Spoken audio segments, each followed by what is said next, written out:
Nang umagang yon ay nahulog ang puso ni Mrs. Reyes nang magbalik siya sa school playground. Si Jamie, ang kanyang estudyante, ay biglang nagkwento tungkol sa kanilang pamilya. Bagamat si Mrs. Reyes ay nauunawaan ang limitasyon ng personal nilang buhay bilang guro at estudyante.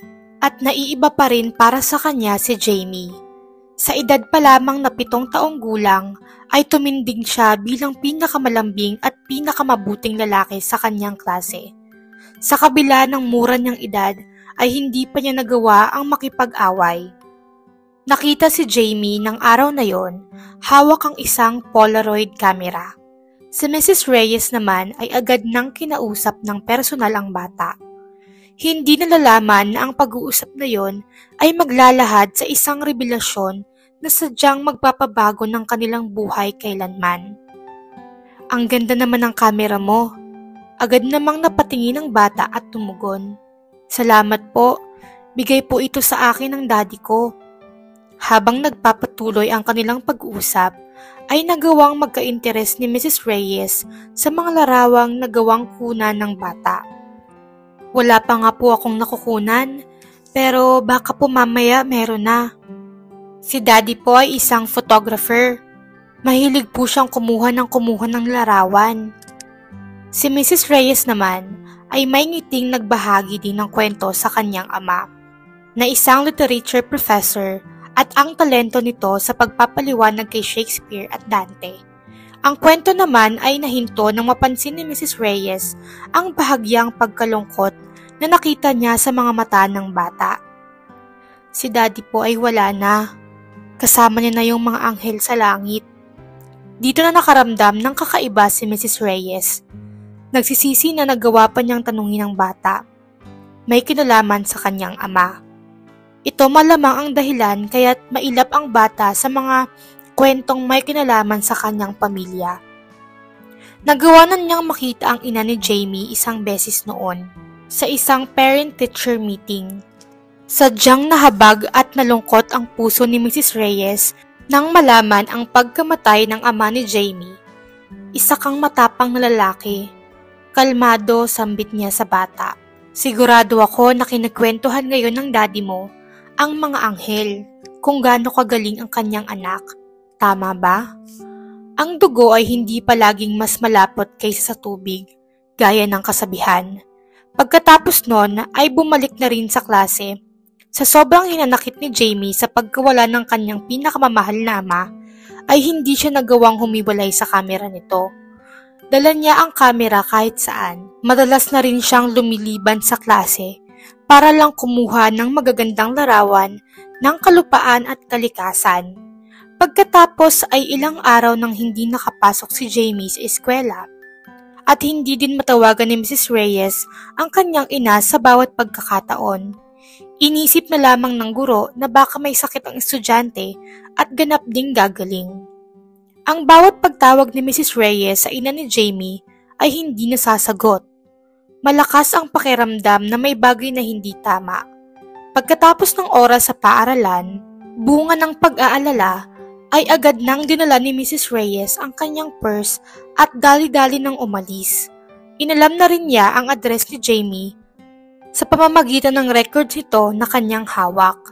Nagawang magmaneho ng guro papunta sa tahanan ng kanyang estudyante at nang makarating ay bumungad sa kanya ang isang napaglumaan ng bahay. Habang napapalingon-lingon sa paligid ay nagawa ng mag-doorbell ni Mrs. Reyes. Nang walang tumugon sa una ay mas lalo siyang nangamba, kaya't nagawa niyang mag-doorbell ulit. Ilang sandali pa ay ganap na nga siyang napagbuksan ng pintuan at ang bumungad nga sa guro ay walang iba kung hindi si Jamie na may kargang isang sanggol. Jamie, wala bang ibang matanda dito? Tanong ni Mrs. Reyes na may pag-aalala. Ayos lang po kami, ma'am. Pwede po kayong bumalik na lang mamaya. Wala pa po kasi si Yaya. Hindi pa siya nakakabalik. Si Mrs. Reyes ay napaluhod na rin para maayos nang maharap ang mga bata. Nasaan na yung mami mo? Wala po siya. Ganun ba? O sige, ganito na lang. Dito na muna ako. Babantayan kita habang wala pa ang mami mo.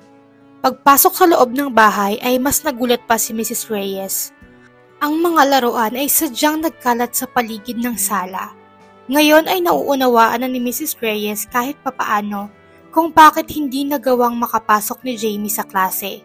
Pwede po bang kargahin ninyo muna ang aking kapatid? Magtitimpla po muna ako ng mainit na tsaa at kukuha ng tinapay na ating makakain. Pag-aalok ng bata. Pwede bang sabihin mo sa akin kung may tumitingin sa'yo dito at iyong kapatid? Di ka kasi pwedeng iwan ng ganito lang. At napakaswerte ng mami mo na wala pang nagpapapulis sa kanya kung ganito na lang palagi. Hinayaan na muna ni Mrs. Reyes ang bata na maupo. Karaga ng kanyang kapatid na si Camela. Siya na lang ang gumawa at maghanda ng sandwiches para sa kanila ng kanyang estudyante na nagawa pa niyang pagtimplahan ng sariwang juice. Uuwi na din po si Yaya mamaya. Habang nasa kusina ay umagaw naman sa pansin ng guro ang mga larawang nakasabit sa pader ng isang kwarto dito. Ilang larawan ang umagaw ng kanyang pansin. Mga larawan ni Camela sa Polaroid camera na malamang siya'y gamit ni Jamie. Para malaman kung ano ang larawan ay agad niyang tinanong si Jamie. Puro larawan ba ng iyong kapatid ang nasa kwarto na yon? Oo. Gusto ko kasing subaybayan ang paglaki ni Camela sa pamamagitan ng larawan. Ganito din ang daddy namin noon. Nung ako'y maliit pa lamang. Ang lambing mo namang kuya. Pero ang mami mo, bakit wala siya? Wala na ba ang mami mo? Ibig kong sabihin ay di ba nabanggit mo na ang tumitingin sa'yo ay ang iyong yaya? Hindi pa man tatapos ang pagsasalita ay napahinto na lamang ng mga biglang nag-doorbell. Agad binuksan ni Mrs. Reyes ang pinto at bumungad sa kanya dito ang isang matandang babae. Kayo po ba ang lola ni Jamie? Tumungo naman ang matanda bilang pagsasang-ayon. Pasensya na po at napupunta ako dito ngayon. Ilang araw na po kasing hindi nakakapasok si Jamie sa klase namin. Agad inalalaya ni Mrs. Reyes ang matanda papasok ng sarili nitong bahay. Dito naging maliwanag kung bakit nagawang hindi makapasok ni Jamie sa eskwela. Isang araw, ang ina ni Jamie na si Stella ay pauwi na noon mula sa isang kasiyahan nang ang minamaneho nitong sasakyan ay nawala ng kontrol at bumangga na nagresulta ng kanyang kamatayan. Isang balita na sadyang hindi nakayanan ni Rose na agad nagpa-hospital at nagsimula ng malagay sa stroke. Si Rose ang nagsaayos at tumulong sa maayos na burol at pagpapalibing ni Stella. At simula noon ay naging responsibilidad na niya sa kabila ng kanyang kalagayan si Jamie at Camela. Pinahayag din ni Rose na hindi naman naging mabuting ina si Stella noon, kung saan iba't ibang lalaki ang inuuwi nito na hindi hamak mas bata pa sa kanya. Ang ama ni Camela ay hindi na nakilala ni Rose dahil ayaw na din sa kanya ni Stella. At ayaw na din ni Stella na magkaanak sa kanya. Hindi lamang talaga napahinto ni Stella ang pagpapanganak noon dahil sa ilang komplikasyon. Sa dami ng mga naging karelasyon ni Camela ay hindi na ito nalaman pa ni Rose. Laging naiiwan sa akin ng mga batang habang si Stella ay nagpapakasarap lamang sa mga kasiyahan at nagpapakasawa sa mga binatang kanyang natitipuhan. Sadyang naaawa ko sa aking mga apo. Ayoko namang sukuan sila at hayaang maampon na lamang ng iba. Si Stella ay aking anak at ang aking dugot laman. Sambit ni Rose ng may kalungkutan. Nang tawagan ako noon ng isang pulis para sabihan ang naganap na trahedya, ay labis nang nagdusa ang aking puso. Hinawakan naman ng guro ang kamay ng matanda. Naiintindihan ko. Ako at ang aking asawa ay namatayan din ng anak 2 taon na ang nakakaraan. At simula noon ay hindi nagbabalik pa ang lahat sa dati. Tama ka, hindi na magbabalik pa sa dati. Ang lahat ay mananatili na lamang sa ating pagsisisi at pag-asa na maaaring maayos pa ang lahat. Wala man po ako sa kalagayan ninyo ngayon, ay alam ko po ang iyong nararamdaman at pinagdaraanan. Sinubukan po namin ng asawa ko ang magkaanak muli, pero wala na talagang nangyari. Maaari kitang matulungan sa anumang paraang posible. Si Jamie ay isang mahusay na bata at ayokong may malampasan siya sa kanyang kabataan. Ang bata ay nagdaan sa matinding paghihirap at pagsasakripisyo. Nalaman din ni Mrs. Reyes Nakakagaling lamang din ng matanda sa hospital, kaya't si Jamie lamang ang madalas na iiwan para alagaan ng kanyang kapatid. Gumagawa si Jamie ng mga bagay na hindi kakayanin ng normal na 7 taong gulang na bata. Nais ng dalawa na mabigyang pag-asa ang buhay ni Jamie, kaya't nagpasya silang magtulungan. Nagawa nilang mas tutukan ang edukasyon ng bata, kung saan nagawa ng patirahin ni Mrs. Reyes sa kanyang pangangalaga ang matanda at ang kanyang mga apo. Sa tuwing may pagkakataon ay nagagawang ipasyal ng guro ang matanda at ang 2 bata sa magagandang lugar, kung saan may magagandang tanawin. Dito na din nagagawa ni Jamie na kumuha ng mga magagandang larawan ng kapaligiran ang kanyang nakikita, gamit ang minananyang husay sa kanyang ama.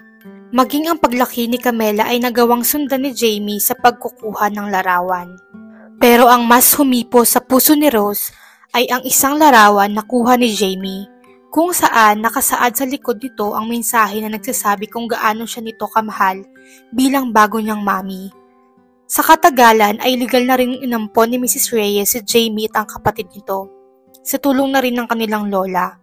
Nalabis namang ikinatuwa ng asawa ni Mrs. Reyes dahil nagkaroon na siya ng bagong tunay at mas maayos na pamilya, na simula noon ay napuno na ng saya at kasaganahan.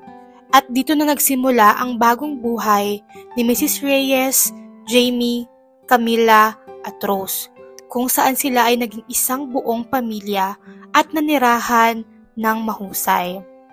Dito na din sila ay nagtutulungan na parang isang malaking buong pamilya, kasama ang asawa din ni Mrs. Reyes, na naging maligaya din sa pagdating ng 2 bata sa kanilang buhay, at pati ang lola nito.